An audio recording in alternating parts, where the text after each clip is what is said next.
2 weeks before announcing that the coronavirus is contagious, new reports say China had already started developing a vaccine. A Chinese luxury car brand exposed. One driver's experience seems to highlight the brand's quality control failings, while other anecdotes point to problems even before the cars make it off the lot. A major American manufacturer has been slapped with a $13 million fine. The penalty comes after it handed sensitive data over to several other countries, including China. Among the leaked information, technical details related to military aircraft designs.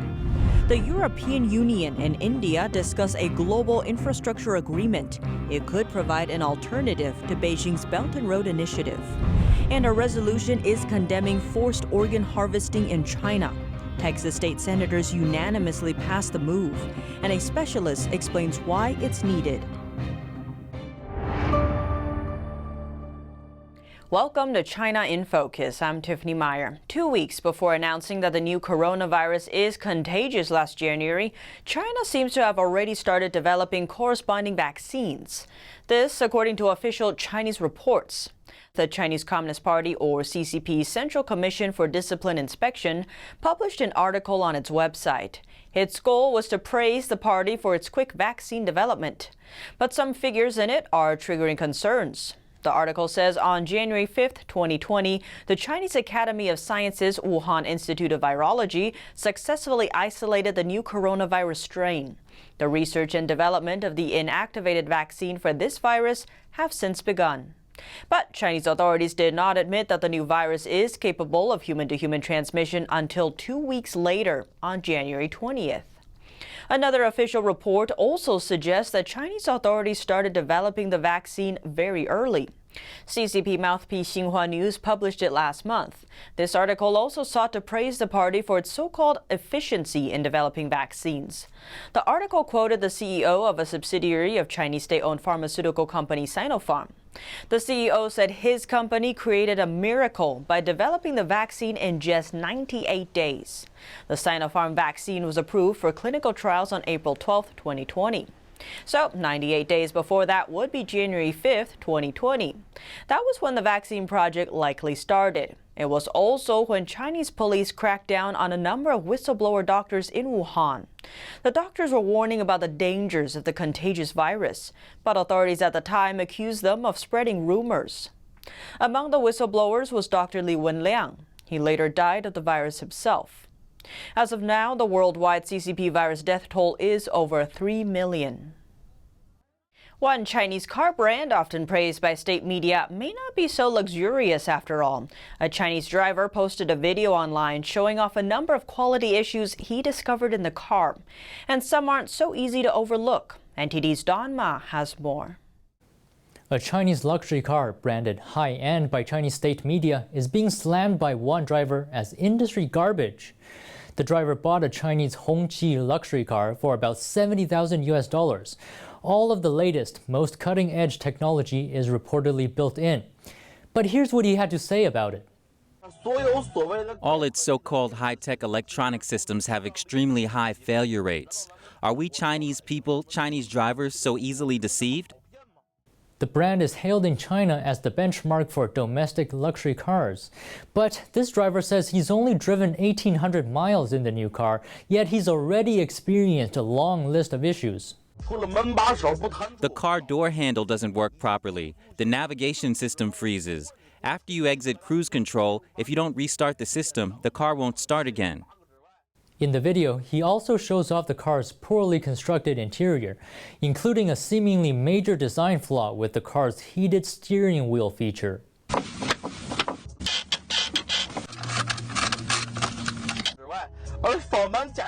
The design for the steering wheel heating is baffling. It's cold on the left and right and heated on the top and bottom. Do people drive like this? This driver is at least able to drive the car. But not all customers have been so lucky. There have been cases where the car broke down during test drives, with potential customers behind the wheel.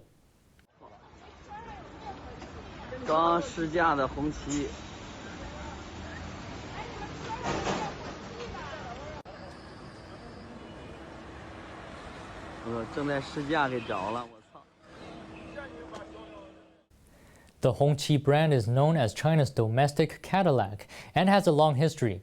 Its name roughly translates to red flag, a common symbol of the Chinese Communist Party.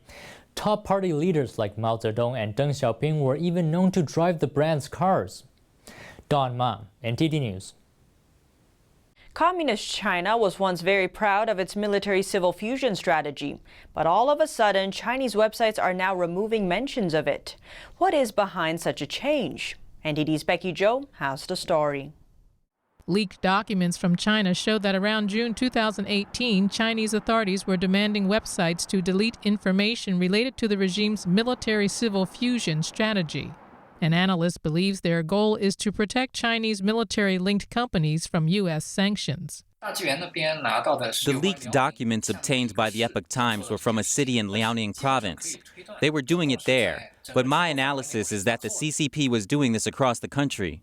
Documents show that all websites in northeast China's Anshan city have to scrub all online contents related to military-civil fusion. They apply to Chinese social media platforms Weibo, WeChat, and blogs.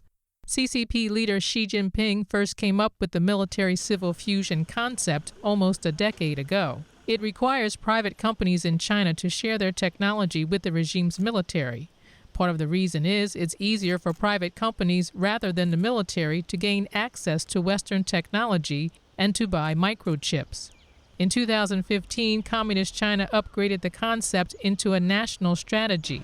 Xi again emphasized it as a key policy 3 years later. Almost all the famous private enterprises in China took part in the military-civil fusion strategy, but they kept quiet. Only insiders knew what projects they participated in, and to what extent. Even average employees wouldn't know what happened. The leaked documents were from the time when the U.S.-China trade war first started. Many believe this suggests Beijing was trying to hide its strategy by deleting relevant information online. But the U.S. is still able to find out that Beijing is stealing military technology through private firms. Last month, the U.S. Commerce Department sanctioned 7 Chinese companies by placing them on an export blacklist. Among them, Phytium Information Technology has provided chips to develop China's hypersonic weapons. Not only did the CCP plagiarize a lot of technology, its research and development are even faster than that of the U.S. So from this perspective, America has to confront the CCP's threat. 2 weeks ago, a Chinese private company showcased its new fighter jet on social media. They claimed they worked with the military to invent it, and that it's as good as its U.S. counterpart, B-21. The company says the bomber will have its first flight before the U.S. does. Reporting by Becky Zhou, NTD News. Chinese authorities seem to be seeking greater control over online payments. Experts tell Voice of America Beijing can achieve its goal by taking over popular Chinese e-payment platforms. Chinese financial services giant Ant Group and China's state-run central bank are now strategic partners. They signed an agreement a week ago. The purpose is to promote China's digital currency e-yuan using Ant Group's database. E-yuan is similar to Apple Pay in the sense that users place their phones next to a device to complete each payment. But it's also unique. Users can withdraw e-yuan from ATM machines onto their phones to make purchases. Taiwan-based financial analyst Jerry Lin says 2 private platforms together dominate the Chinese e-payment market. Alipay makes up about 54% and WeChat Pay accounts for 40%. Lin says they can form a monopoly by joining forces together. This is very concerning for the Chinese regime. That's because the CCP seeks to gain complete control over social sources in China. Lin says Ant Group and the like have to work with Beijing, while private monopolies are facing crackdowns. That's the only way they can survive. On the other hand, the central bank lacks the technology and the consumers to run the digital currency platform. Lin says cooperation between both parties is for their mutual benefit. Hong Kong-based financial expert Francis Lon believes the Chinese regime is trying to gradually take away Ant Group's consumer data. He says an established digital platform will give the regime even more power. Beijing will be able to arrest dissidents and financial criminals with ease. Honeywell is paying a $13 million fine for exporting sensitive data to several countries, including China. It did not obtain proper authorization. NTD's Colin Fredrickson has the details. The State Department says Honeywell violated the Arms Export Control Act and the International Traffic in Arms Regulations in sending sensitive information to Canada, China, Ireland, Mexico, and Taiwan. The charging letter says the violations took place over 4 years and include sending technical details of military aircraft, such as the F-35 and F-22, helicopters, tanks, and Tomahawk cruise missiles to foreign companies without permission. The State Department says some of the violations harmed national security. The statement says Honeywell agreed to pay a penalty of $13 million within 3 years. $5 million will be suspended on the condition that the money is used to make improvements to Honeywell's compliance program. The State Department says it decided not to take stricter action against Honeywell because the company voluntarily disclosed the violations, recognized the seriousness of them, and has put into practice a number of corrective measures. Honeywell told the Epoch Times that it voluntarily disclosed the violations to authorities. The company says designs were inadvertently shared during normal business discussions and that no detailed manufacturing or engineering expertise was shared. Colin Fredrickson, NTD News. A House Republican is reintroducing a bill to stop IP theft from the Chinese Communist Party. A poll found 1 in 3 American companies say that China has stolen their intellectual property within the last decade. Colorado lawmaker Ken Buck reintroduced a bill on Tuesday that would deny export privileges of nations that steal American intellectual property. This bill is part of a broader measure to counter China's communist regime. Representative Buck says in a statement, "What Americans innovate, China steals. China's long history of intellectual property theft costs the United States billions of dollars each year. My bill combats China and other hostile nations' ability to steal our intellectual property and do untold harm to our economy."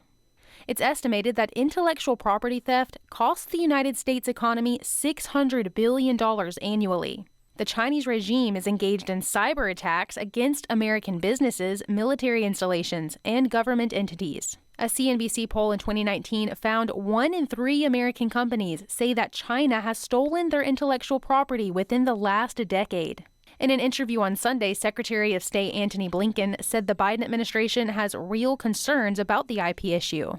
According to John Dimmers, the head of the National Security Division at the Department of Justice, over 80% of all cases charged as economic espionage involve China, and 60% of all trade secret cases involve China. The European Union and India are talking about a global infrastructure agreement. The move is seen as a competition to Beijing's Belt and Road Initiative. The European Union and India are in talks over new infrastructure projects. The cooperation would cover construction plans around the world. It is the latest attempt to compete with China's Belt and Road Initiative. The initiative is Beijing's trillion-dollar infrastructure scheme, where it invests in other countries. But critics say it often trapped poorer nations in debt and aims to increase the communist regime's global influence. The deal between the EU and India is called the Connectivity Agreement. It covers areas like energy, digital, and transportation. It aims to provide better legal protection and more generous debt terms than the Belt and Road Initiative. That's according to EU officials. India and the EU hope to announce the agreement at a tele-summit this weekend. At the same time, the U.S. is also promoting similar efforts to counter China's growing influence. U.S. President Biden has asked the G7 summit in June to include his infrastructure plan in the agenda. That way, the EU and its allies will discuss it and the related policies. A senior EU diplomat says it's essential to work together on the infrastructure plan in order to avoid over-reliance on China. A Financial Times report also noted on Sunday that the West is changing its tune. The report claims Western nations now realize they must take action on global infrastructure construction, and that this may be the only way to compete with China's influence. The EU confirms the talks with India. EU officials claim the plan is an inclusive platform that will open to all partners, though it won't specially target any one country or region. India is doling out permission for who can be involved in its 5G networks.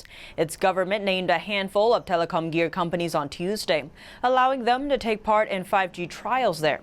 But China's tech giant Huawei isn't among them. And neither is China's smaller rival ZTE. The greenlit companies include Ericsson, Nokia, and Samsung, among others. The trials will be performed in both urban and rural areas and are set to last for 6 months. Indian government sources have said previously that the authorities were reluctant to award technology business to Chinese firms, citing security concerns. Over 100,000 patients in America are waiting for an organ transplant. Some are urging lawmakers to reform the rules to increase transplants, while a few counties in Virginia are telling their residents not to travel to China for organ transplants.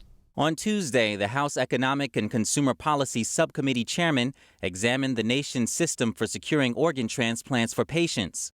Too many Americans, over 107,000, are on an organ waitlist. Too many, 33 every day, pass away before an organ becomes available. The number of available organs for transplants does not meet this demand. In the U.S., on average, only 37,500 organs were transplanted annually in the past 4 years.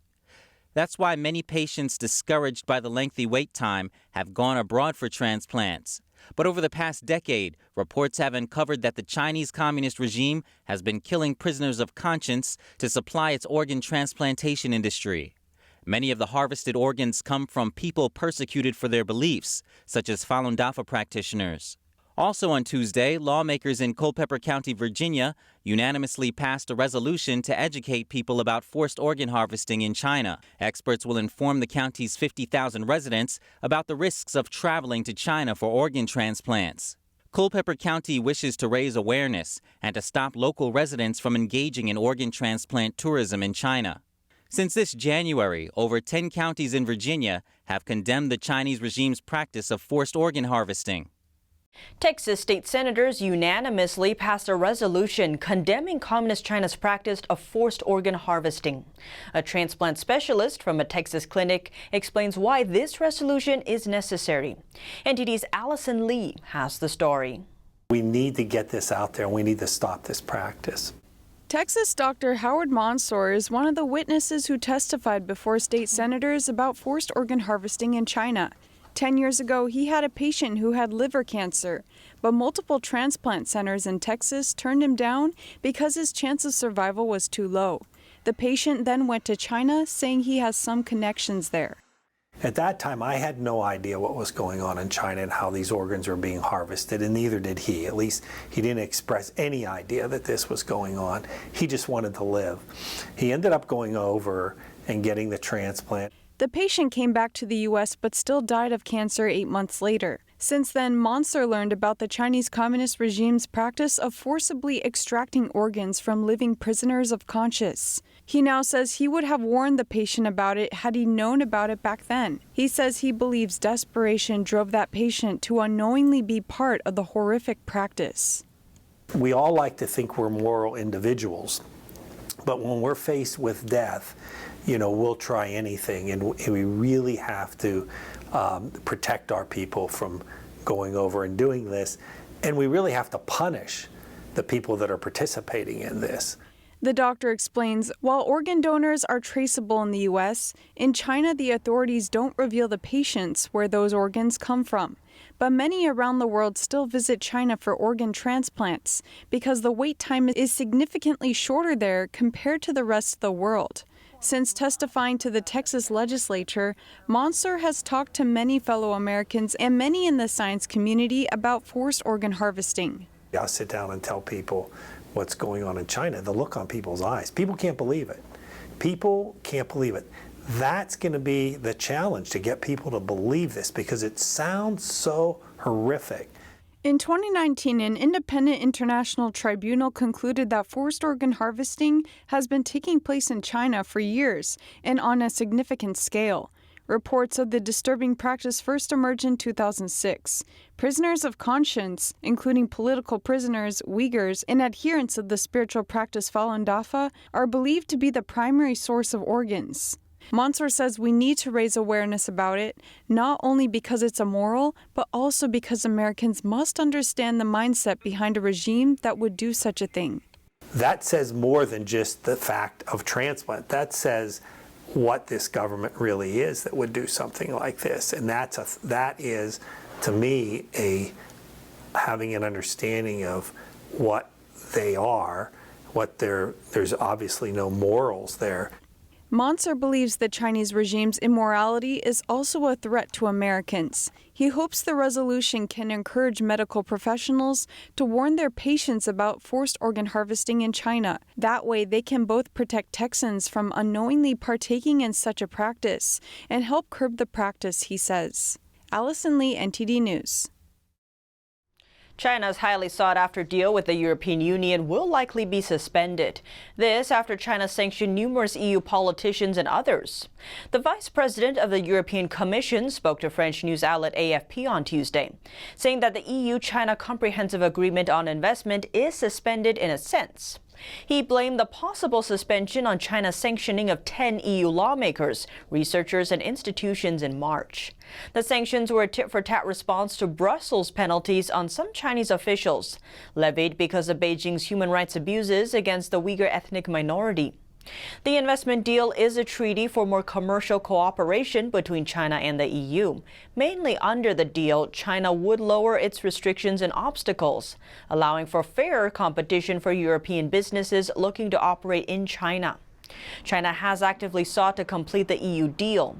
Signing the agreement would signal closer EU cooperation with China and a distancing from Brussels' main political ally, the U.S. A united front of democratic allies standing together would present a huge problem for China. Beijing's rush to complete the deal is likely aimed at preventing closer U.S.-EU cooperation. Under the deal, more European companies would do business in China. As these companies become more reliant on the Chinese market, they are more likely to agree to China's requests. Sometimes major companies even have the power to influence their domestic government's policies. If a company like this is reliant on China's market, it could prove very useful to Beijing. The European Union unveiled plans today to cut its dependency on Chinese and other suppliers. It is focusing on 6 areas, including raw materials, pharmaceutical ingredients, and semiconductors. NTD's Patrick Hayden takes a look. The European Union has a new plan to cut its dependency on Chinese and other foreign suppliers. It said Wednesday the pandemic has highlighted the problem of being too reliant on single-source supply chains.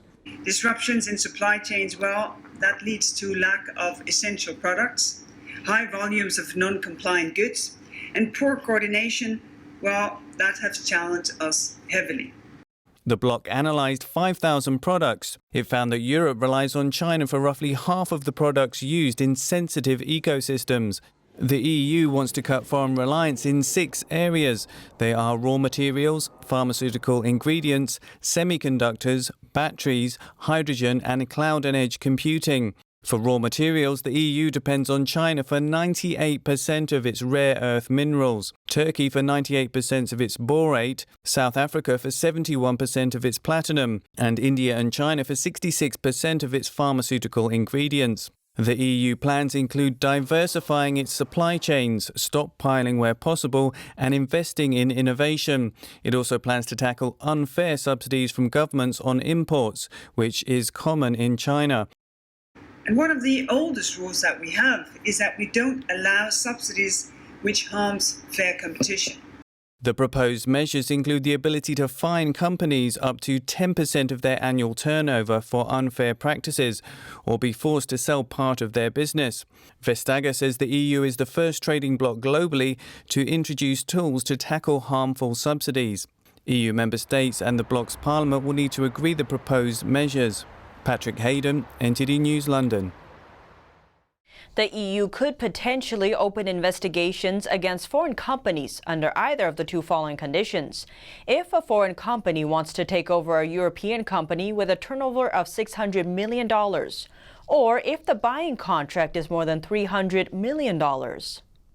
And that's all for today's China in Focus. Thanks for watching and see you tomorrow.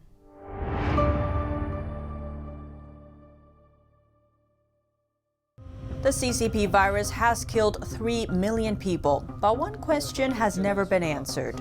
Where does the virus actually come from? Some believe the pandemic may have first leaked from a Wuhan lab. I still think the most likely etiology of this pathogen in Wuhan was from a laboratory, escaped. Others strongly oppose the idea and call it a conspiracy theory. In a special report, we look at the arguments and what's behind the controversy. And you can watch it on the Epoch Times newspaper's new platform, Epoch TV. China in Focus is partnering with a platform where you can watch our exclusive special reports every Friday night. And then we'll explore questions like where the CCP virus actually comes from, how China lures foreign companies in, steals their technology, and kicks them out, how the ancient Chinese philosophy of good governance differs from the current-day communist regime, and much more. Be sure to check out these investigative episodes by clicking on the link in the description down below. And don't forget to subscribe to this channel if you really want to understand what's happening with China.